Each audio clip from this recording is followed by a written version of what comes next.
Mother's brought them all this time, the entire bin of loons. Already nails and hammers, rags drying in the trees. The way over was days long, my clothing sticking to me, our bags chalked because Mother never tips. She and her awful vulture man holding court in the day room. Endless speculation and the sharp sound of cracked ice. Hetty, even more desperate than usual, telling Mama not to drink so much, that we were at such an altitude and with all the bumps. But it was of course Hetty who was sick first, and into a paper bag which was one of those cheerful bags that is sharp in the corners and just the right size, and there would have been so many other nicer uses for that bag. A fueling stop in the Azores. We sat and sat in the cafes. The Portuguese authorities went through all our trunks and letters without any idea, I don't think, of what they were looking for. Mostly they wanted news from France, but their French was very bad and their English entertaining. Conrad told them the Führer was coming, but he hadn't arrived yet, and Mum bought a straw hat.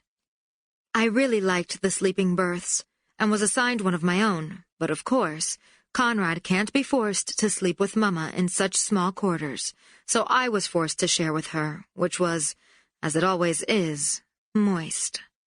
She has always been a noisy sleeper, but her botched nose makes it worse. And plus, there was the sound of the engines and the propellers slashing through the night.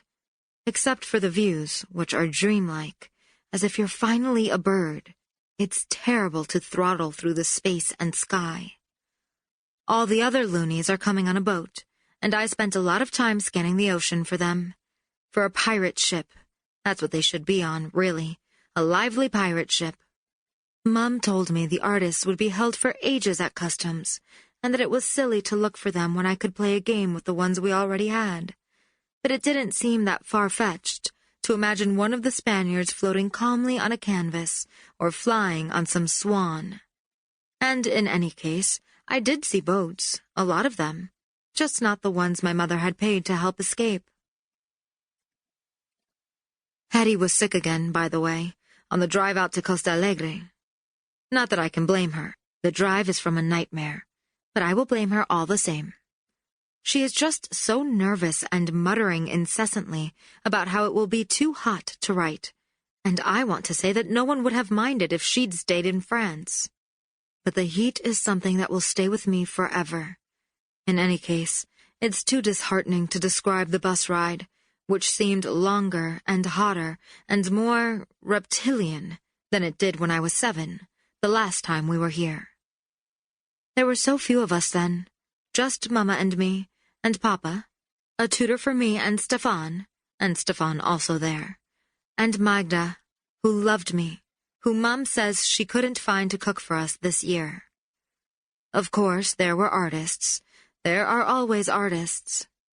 But I remember them as friendly, and they didn't live in our same house. Now Mum says that I can't count on finding Magda, and that, what with all of the urgency around our leaving, she couldn't find a tutor for me either. And who knows how long we will be in Mexico? Meanwhile, Steph gets to stay in school and go around honking on his Alp horn, while I'm carted through the jungle with all of Mum's rescues. If she ends up putting her museum here, I am going to die.